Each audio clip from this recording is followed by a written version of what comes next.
คนคะรู้ไหมอยู่บนดอยไม่ได้ง่ายอย่างที่คิดเลยเวลาเมโมจะลงคลิปแต่ละครั้งนะต้องขึ้นมาดอยสูงมากค่ะเพื่อที่จะอัพโหลดวิดีโอนะคะตัวนี้นะคะอย่าอัพโหลดไม่เสร็จเลยค่ะใช้เวลานานมากนะคะเพราะว่าสัญญาณไม่ค่อยดีนะคะทุกคนนี่แหละค่ะถ้าใครจะมาบ้านนะคะต้องบอกว่าสัญญาณนะคะเป็นเรื่องสำคัญอย่างหนึ่งถ้าใครมาอยู่ไม่ได้นี่นะคะจะบอกว่าสัญญาณไม่ดีเลยค่ะทุกคนนี่ค่ะเมโมก็ต้องอัพโหลดวิดีโอนะคะ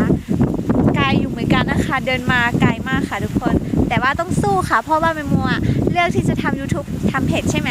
ถ้าใครนะคะที่ติดตามเพจติดตามเมโมนะรอดูคลิปที่จะลงเร็วๆนี้นะคะทุกคนขอบคุณทุกคนที่ติดตามนะคะ